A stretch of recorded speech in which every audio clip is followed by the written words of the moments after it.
Greetings. This is the one you've known as Jesus the Christ. The truth I'm speaking about is the universal truth, what is always true about life, about how life operates. So I'll say more about that. Some things are unchanging, and what is unchanging and predictable about life could be said to be true, as with the laws of nature. Just as the physical laws of nature are true, certain metaphysical laws are true, whether you regard them as such or not. Something that's true is true whether you believe it to be or not. It's important that you recognize these metaphysical laws because not acknowledging them, like not acknowledging the laws of nature, won't serve you. Human beings struggle so with life because they don't understand the truth.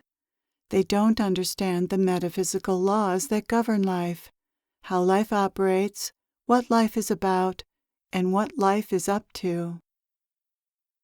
Granted, it's more difficult to recognize these laws than the laws of nature, because many of them operate over a long period of time, even over lifetimes, as with the law of karma. That's the first metaphysical law I'd like to touch upon, since karma is as central to truth as gravity is to the laws of nature. Karma is a law. It's often stated as, you reap what you sow. But karma is much more complex than those 5 words imply. They imply that what you do to others, others will do to you. However, that misses the purpose and intent of karma, which is not to punish, but to teach. If karma looks like punishment at times, it's only because that's often the most efficient way to teach something, and a soul has agreed to experience that teaching method. This is an important distinction. Life does not punish, it teaches. And if it seems to teach harshly, then it's been allowed to, indeed invited to, by the soul, which is learning through that method. There are many ways for your soul to learn what it needs to, and it gets to choose how it will do so. It can learn more gently and likely more slowly, or more challengingly and likely more quickly. In either case, the events you experience are solely, no pun intended, designed to heal, teach, and evolve you, not punish you.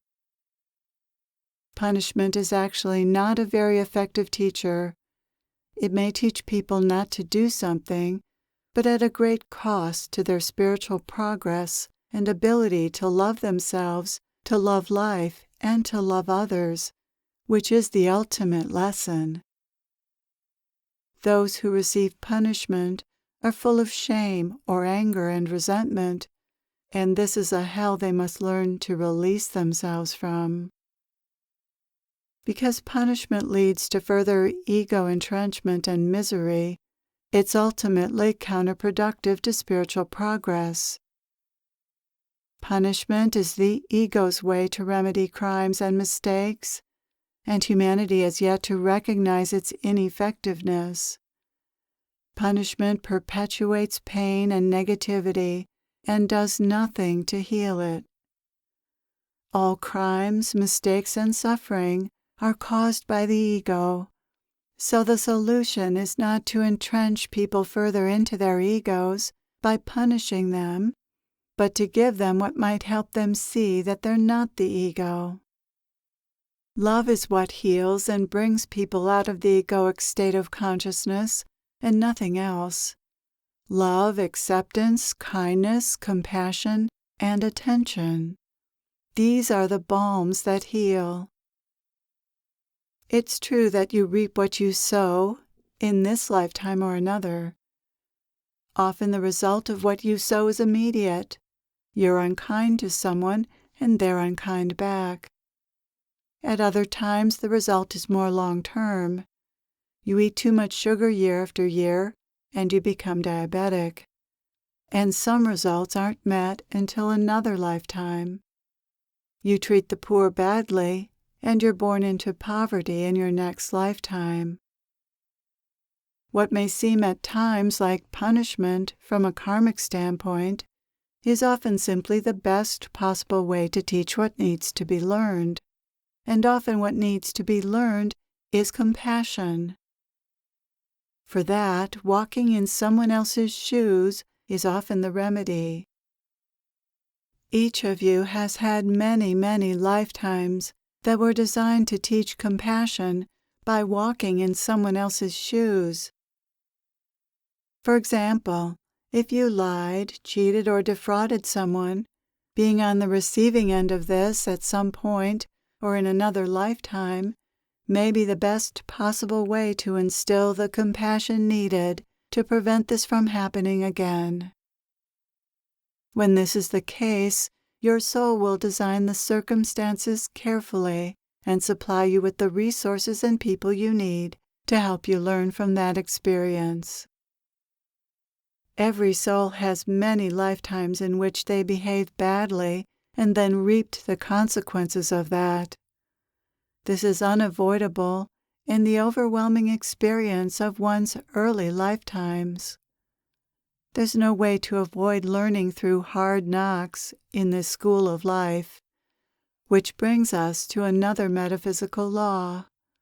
Life is a school for the purpose of your soul's evolution. Learning is built into life like gravity. You can't be alive and not be learning something. Sometimes you learn or conclude the wrong thing, and then you have more lessons until you get it right. Life is very patient, and you can take as long as you like to learn what you need to learn. If you understand that life is trying to teach you something when it presents you with a challenge, a problem, or a difficult person, it will be much easier to learn from that experience. If you don't understand that life is a school, it'll be more difficult for you to learn from your experiences.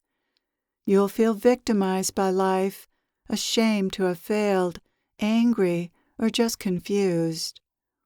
But once you see that everything life brings you serves a purpose in your soul's growth, you can become curious about what that purpose is and use your experiences to grow. So many of life's challenges are for honing and shaping one's character. You learn to be more courageous, persevering, patient, responsible, reliable, careful, kind, loving, wise, and resourceful. Life teaches these things, and it's the only thing that teaches them. You can't learn them by reading a book. Life is the lesson.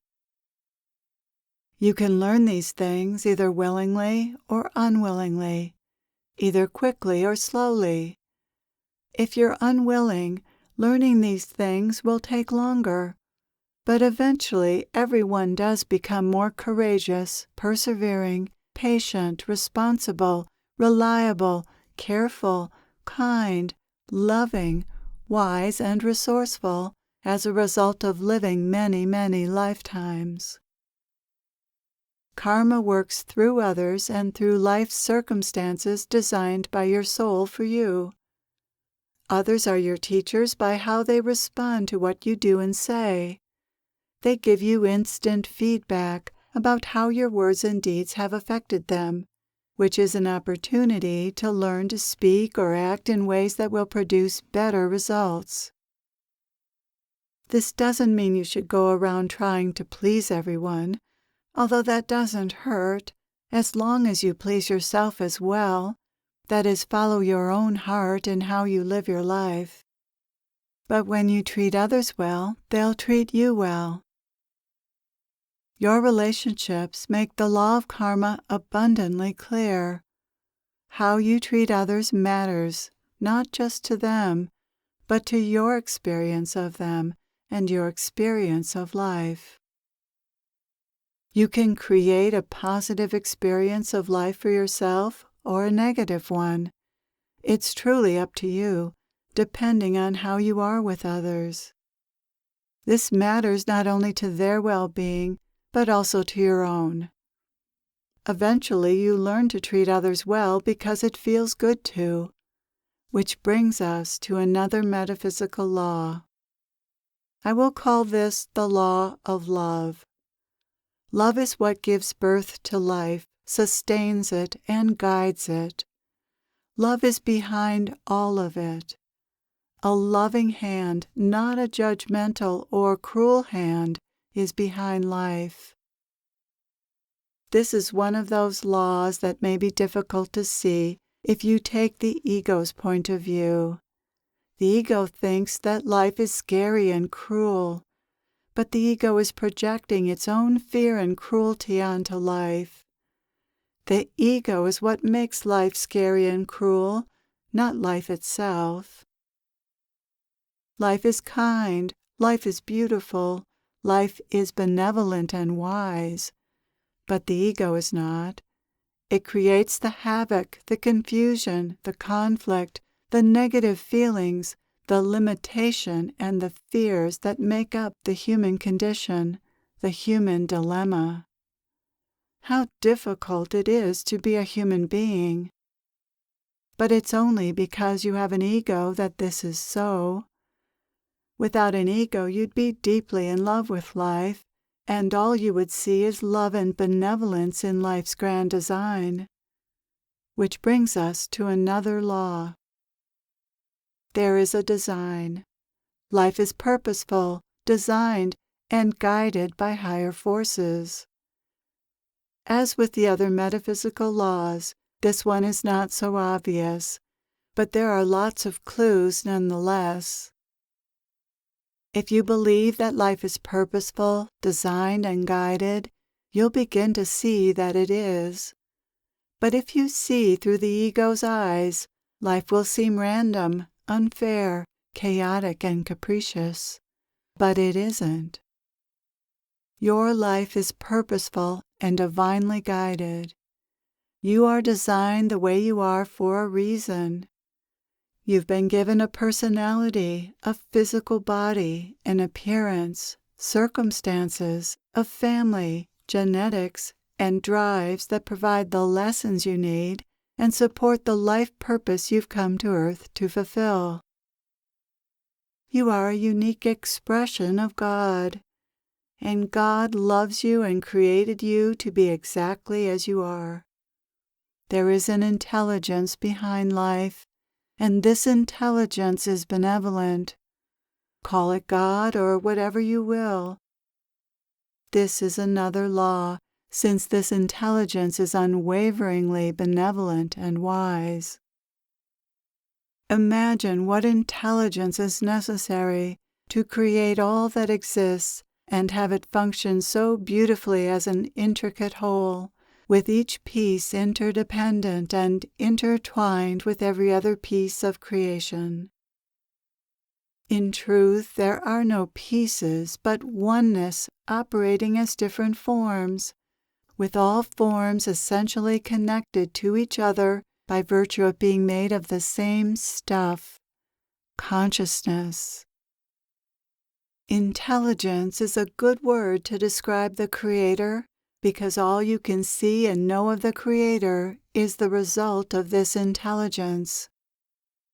The Creator is invisible to you, and yet all that is visible and beyond that is the Creator. This is true for us as well, for those like us who are guiding humanity and exist in another higher dimension. Convincing you of these metaphysical laws is difficult as long as you're perceiving life from the vantage point of the ego, which is programmed to not see the truth about life, but believes the opposite. What a dilemma!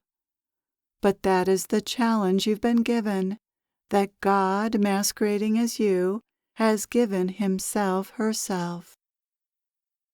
For the most part, the ego has been programmed with the opposite of the truth, and you must discover for yourself that how the ego perceives and what it believes is not the truth.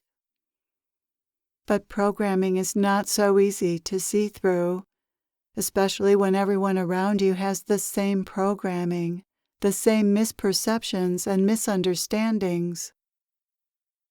Fortunately, God made sure that you would see through this programming by causing you to suffer every time you believe something that wasn't true. Much of the time you suffer only a little as a result of this programming, but sometimes your beliefs cause you to suffer a lot. How much you suffer as a result of a belief is the measure of how true it is. Little lies, ones that contain some truth, cause you to suffer only a little if you believe them. Big lies, on the other hand, cause you to suffer a lot if you believe them. Or if you believe big lies only a little, you suffer only a little. This is how it works, and you come to see this if you examine your thoughts and notice their results in your body. Some thoughts result in negative feelings and a sense of contraction of your energy, while other thoughts are more neutral and don't contract you. Some of your thoughts even make you feel good, but they're the exception. The thoughts that are most problematic are ones that have you at the center of them. This self-reflective thinking is often called the voice in your head, which is how these thoughts are experienced. This voice comments on life and talks directly to you.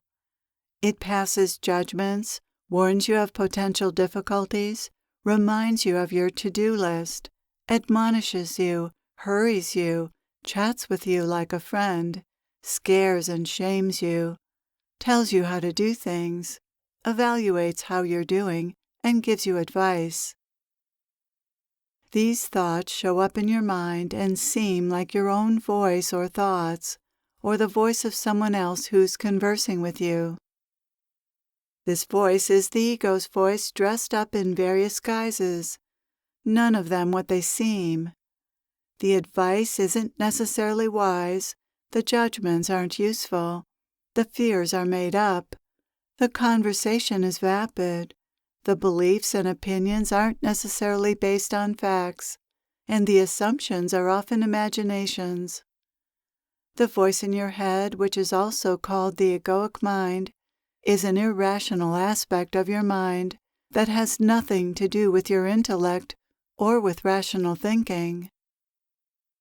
It's driven by fear, greed, and other base emotions. The voice in your head is the source of all suffering, if you believe it.